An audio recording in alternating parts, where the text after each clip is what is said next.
2024 లేదా 25లో డిగ్రీ లేదా బీటెక్ చదివారా? సాఫ్ట్వేర్ జాబ్ కోసం ఎదురు చూస్తున్నారా? అయితే కోడ్ జ్ఞాన్ 100 డేస్ కోర్సులో చేరండి, జాబ్ సాధించండి. నమస్కారం అలగిరి రవీంద్రనాథ్ గారు. నమస్తే అండి సిరి గారు. సార్, హిందూ వారసత్వ చట్టం ప్రకారంగా తండ్రి ఆస్తిపై కూతురికి సమాన హక్కు ఉన్నప్పటికీ కొన్ని సందర్భాల్లో మాత్రం వాళ్ళకి ఆస్తి హక్కు ఉండదు అని మనం వింటూ ఉన్నాం. ఈ వీడియో అంటే ప్రతి ఒక్కరు కూడా తండ్రి ఆస్తి పైన కూతురికి కూడా సమాన హక్కు ఉంది అంటే అన్ని సందర్భాల్లో ఇది వర్తిస్తుంది అనుకునే వాళ్ళే ఎక్కువగా ఉన్నారు. బట్ కొన్ని సందర్భాల్లో ఇది వర్తించదు అని వింటూ ఉన్నాం. ఇంతకీ ఆ సందర్భాలు ఏంటి, దాన్ని ఎలా తెలుసుకోవచ్చు అంటారు? ఎవరైనా కూడా లీగల్ పరంగా ఇలాంటి ప్రొసీజర్ ఫాలో అవ్వాలి అంటే ఎలా ఉంటుంది? 2005 హిందూ వారసత్వపు హక్కు చట్టం ప్రకారం కొన్ని ప్రత్యేక పరిస్థితులు కల్పించారు. అంటే ఆడపిల్లలకు కూడా ఆస్తి హక్కులో సమాన వాటా అన్నది 2005 వారసత్వ హక్కు చట్టం ప్రకారం వచ్చింది. అంతకుముందు కూడా మన తెలుగు రాష్ట్రాల్లో కూడా ఉండేది. అప్పుడు ఉమ్మడి ఆంధ్రప్రదేశ్లో కూడా 1985 చేసిన చట్టం ప్రకారం ఆంధ్రప్రదేశ్లో ఉండేది. ఆ తర్వాత తమిళనాడు, కర్ణాటక, కేరళ మిగిలిన రాష్ట్రాలన్నీ చేసింది. తర్వాత 2005లో సెంట్రల్ గవర్నమెంట్ ఒక యాక్ట్ చేసింది. అంటే భారతదేశంలో నుండి అన్ని రాష్ట్రాలకు వర్తించే విధంగా 2005లో ఒక యాక్ట్ చేశారు.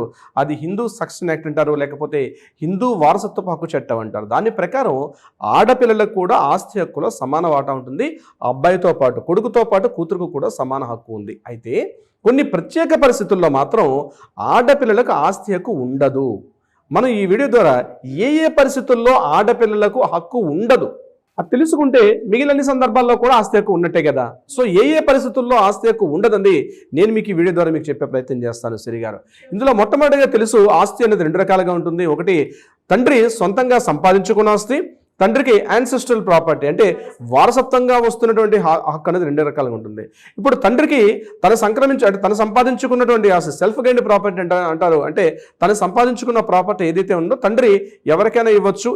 ఇది కామన్. సో ఇప్పుడు మనం చెప్పేది ఏంటంటే వారసత్వంగా ఆడపిల్లలకు ఆస్తి హక్కు ఎలా ఉంటుంది అంటే ఆ తండ్రికి తండ్రి అంటే 3 తరాలు రావాలి, దాన్ని వారసత్వం అంటారు. అంటే తండ్రి గారు ఆ తండ్రికి ఉన్నటువంటి తండ్రి ఆ తండ్రి దగ్గర చూస్తూ సంక్రమిస్తున్న ఆస్తిని వారసత్వ హక్కు చట్టం ప్రకారం చెప్తారు. సో ఇది ఏ ప్రత్యేక సందర్భాల్లో ఆడపిల్లలకు ఆస్తి హక్కు వర్తించదు. నెంబర్ 1 పాయింట్, 2005 అంటే 2005 సెప్టెంబర్ 9కు పూర్వమే ఆస్తి పంపిణీ చేయబడింది అనుకోండి. అంటే ఎవరికి వాళ్ళకి పనిచేసుకున్నారు అనుకోండి. 2005 సెప్టెంబర్ 9వ తారీఖు, ఆ సెప్టెంబర్ 9th కన్నా ముందే ఆస్తి పంపిణీ చేయబడిపోయి ఉంది. ఆ పంపిణీ చేయబడిన విషయంలో ఆడపిల్లకి లేదనుకోండి. అటువంటి సందర్భాల్లో ఆడపిల్ల మళ్ళీ ఈరోజు దావా వేసి, సార్ ఈ కేసుకు సంబంధించి నాకు నా వాటా ప్రాపర్టీ ఉంది కాబట్టి ఇవ్వమని మళ్ళీ కోర్టులో వేసుకుంటే ఆ కోర్టులో ఇది బహుశా రిజెక్ట్ చేసే అవకాశం కూడా ఉంటుంది. అంటే జాగ్రత్తగా వినండి, 2005 సెప్టెంబర్ 9కి పూర్వమే పంపిణీ చేయబడిపోయినటువంటి ప్రాపర్టీ అంటే విభజించేసుకున్నారు, ఎవరి ప్రాపర్టీస్ వాళ్ళకు వచ్చేసింది. అటువంటి సందర్భాల్లో ప్రాపర్టీ ఆడపిల్లల ఈరోజు క్లెయిమ్ చేసుకునే అవకాశం ఉండదు. నెంబర్ 2 పాయింట్ ఏంటంటే, తండ్రి బతుకున్నప్పుడే తనకు వారసత్వంగా వస్తున్న ప్రాపర్టీ ఏదైతే ఉందో, తనకు వారసత్వంగా వచ్చిన ప్రాపర్టీ తన భాగం ఏదైతే ఉందో ఆ భాగాన్ని తను ఆల్రెడీ ప్రాపర్టీ అమ్మేశాడు అనుకోండి.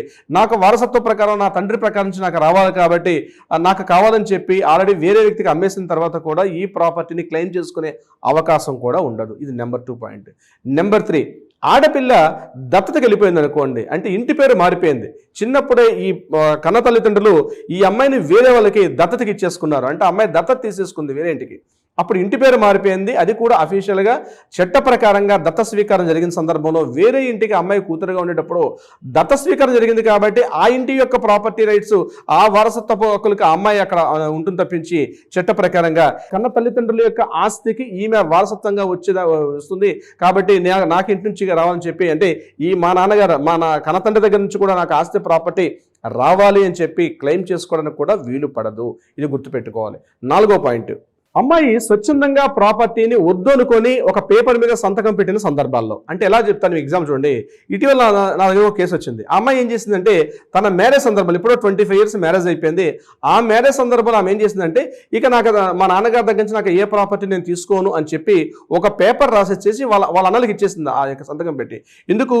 మ్యారేజ్ ఖర్చుల నిమిత్తం ఒక ప్రాపర్టీ, అప్పుడు ఉన్నటువంటి ప్రాపర్టీ అమ్మి తను పెళ్లి చేశారు కాబట్టి నేను ఇతరత్ర ప్రాపర్టీస్ మీద నాకు అవసరం లేదని చెప్పి ఆ అమ్మాయి అప్పుడు సంతకం పెట్టేసింది. కానీ గడిచిన ఒక 5 సంవత్సరాల నుంచి ఒక్కసారి రియల్ ఎస్టేట్ వ్యాపారం బాగా పెరగడం, అక్కడ అంతకు ముందు ఉన్నటువంటి అప్పుడు ఒక 5 లక్షలు 6 లక్షల రూపాయలు ఎకరం కాస్ట్ ఈరోజు అక్కడ 2 కోట్ల రూపాయలు ఎప్పుడైతే ఎకరం పెరిగిందో ఆ అమ్మాయి మరలా వచ్చి, సార్ నేను మళ్ళీ దీని మీద కేసు వేయొచ్చా నేను అంటే, మరి ఏమై నువ్వు అప్పుడు కేసులు నువ్వు ఒప్పంద పత్రం మీద సంతకం పెట్టేశావంటే నేను పెట్టేశాను సార్ అన్నారు. సో అటువంటి సందర్భాల్లో అంటే ఒక పేపర్ రాసేసి నాకు ప్రాపర్టీ వద్దని చెప్పి ఏదైనా సందర్భాల్లో రాసేసి వాళ్ళకి ఇస్తే ఆ పేపర్ కూడా చెల్లుబడి అవుతుంది. అటువంటి సందర్భాల్లో కూడా ఈ ప్రాపర్టీని క్లెయిమ్ చేసుకునే అవకాశం లేదు. మరొక పాయింట్, తండ్రి వీలునామా రాస్తాడు. తండ్రి వీలునామా రాసిన సందర్భాల్లో ఆ వీలునామా కూడా రిజిస్ట్రేషన్ చేసుకుని అటువంటి సందర్భాల్లో వీలునామాలో కుమార్తె యొక్క ప్రస్తావన లేకుండా ఆ మొత్తం ప్రాపర్టీని తన కొడుకు కావచ్చు ఇతరత్ర వాళ్ళకి ఏర్పాటు చేసేసి ఇవ్వని సందర్భాల్లో కూతురు క్లెయిమ్ చేసుకొని నాకు ఈ ప్రాపర్టీ మా నాన్న రాయలేదు కాబట్టి వీలునామాని ఛాలెంజ్ చేస్తా అని చెప్పి వీలునామాని ఛాలెంజ్ చేసే విధంగా వెళ్ళినప్పుడు ఆ వీలునామా చట్ట ప్రకారంగా ఉండే సందర్భాల్లో ఇటువంటి పరిస్థితుల్లో కూడా ఈ అమ్మాయి తీసుకునే అవకాశం లేదు. కానీ ఆ వీలునామా అంటే చట్టబద్ధత లేనటువంటి వీలునామా, ఇదేదో డూప్లికేట్గా తయారు చేసిన వీలునామా అయితే మాత్రం ఖచ్చితంగా ఛాలెంజ్ చేసి తప్పించి ఇతర సంబంధాల్లో వీలునామాని ఛాలెంజ్ చేసే అవకాశం లేదు. తండ్రి వీలునామా ద్వారా కూడా తన ప్రాపర్టీ ఇచ్చేసినప్పుడు కుమార్తెకి చెందలేదు కాబట్టి మా నాన్న నాకు వీలునామా రాయలేదు అని చెప్పి దాన్ని ఛాలెంజ్ చేసే అవకాశం కూడా లేదు. మరొక సందర్భంలో తండ్రి గారు తనకు జరిగిన భాగ పంపకాల్లో భాగంగా తనకు చెందిన ప్రాపర్టీ వారసత్వంగా వచ్చిన ప్రాపర్టీ అయినప్పటికీ కూడా తనకు చెందిన ప్రాపర్టీ ఎవరికైనా గిఫ్ట్ డీడ్ చేసేసారు నాన్నగారు. అంటే తండ్రి గారు ఏం చేశారు, ఆయన ఉన్నట్టు జీవించిన సందర్భంలో ఈ ప్రాపర్టీని గిఫ్ట్ డీడ్ చేశారు. ఆ గిఫ్ట్ డీడ్ కూడా చట్టబద్ధంగా ఉన్నటువంటి గిఫ్ట్ డీడ్ అంటే చట్ట ప్రకారంగా రిజిస్టర్డ్ గిఫ్ట్ డీడ్ అయిన సందర్భంలో కూతురు వారసత్వంగా నాకు ఈ ప్రాపర్టీ రావాలి, మా నాన్నగారు గిఫ్ట్ డీడ్ చేశారు కాబట్టి ఆ గిఫ్ట్ డీడ్ చెల్లదు, నాకు వారసత్వంగా దాని మీద నాకు హక్కు ఉంటుంది, మా నాన్నగారు గిఫ్ట్ డీడ్ కుదరదు అని చెప్పి క్లెయిమ్ చేసుకునే అవకాశం కూడా ఉండదు. ఇది గుర్తుపెట్టుకోవాలి.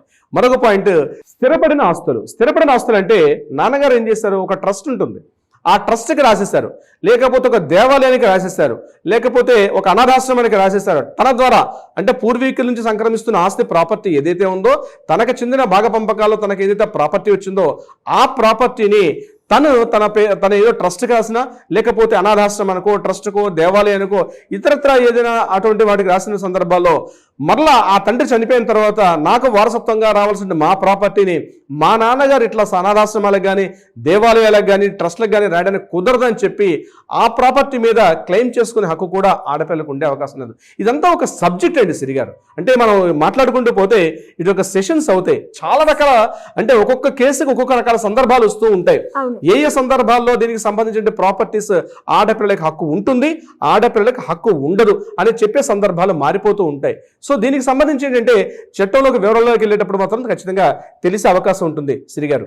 సార్, మరి ఎవరికైనా కూడా ఇలాంటి సందర్భాలు ఎదురైనప్పుడు అంటే లీగల్ పరంగా మేము వెళ్ళాలి కానీ మాకు ఎలా ఉంటుంది సొల్యూషన్ తెలియదు, దానికి మీ గైడెన్స్ కావాలి అనుకునే వాళ్ళు ఎవరైనా కూడా మిమ్మల్ని అప్రోచ్ అవ్వాలి అంటే ఎలా ఉంటుంది సార్? తప్పనిసరిగా శ్రీగారు కింద స్క్రోల్ అవుతున్న నెంబర్ని అట్లీస్ట్ కాల్ చేయొచ్చు, లేకపోతే వాట్సాప్లో డీటెయిల్స్ అనేది పెట్టవచ్చు. బట్ ప్రయారిటీ అపాయింట్మెంట్ మాత్రం వెరీ వెరీ ఇంపార్టెంట్. సో ఇటువంటి డీటెయిల్స్లో ప్రాపర్టీ విషయంలో కావచ్చు, విలునామా విషయంలో కావచ్చు, లేకపోతే ఎన్సెస్ట్రల్ ప్రాపర్టీ రైట్స్ సంబంధించి వీటికి సంబంధించి ఎటువంటి సలహాలు సంప్రదింపులు కావాలంటే కూడా అపాయింట్మెంట్ తీసుకుంటే తప్పనిసరిగా మన లీగల్ టీం మీకు సలహా సంప్రదింపులు ఇచ్చే ప్రయత్నం చేస్తారు. అదే కాకుండా దీనికి సంబంధించి న్యాయపరంగా ఏదైనా వివాదాలు ఉన్నాయి, ఆల్రెడీ కోర్టులో ఇష్యూస్ ఉన్నాయంటే వాటిని కూడా మనం టేకప్ చేస్తాం. ఆ కేసెస్ని కూడా ఎవరైనా ఉంటే కూడా తప్పనిసరిగా కాంటాక్ట్ చేయొచ్చు. శ్రీగారు, thank you sir. Thank you so much. Thank you so much అండి. సుమన్ టీవీలో మీ పర్సనల్ అండ్ బిజినెస్ ప్రమోషన్స్ కోసం కింది నెంబర్కి కాంటాక్ట్ చేయండి.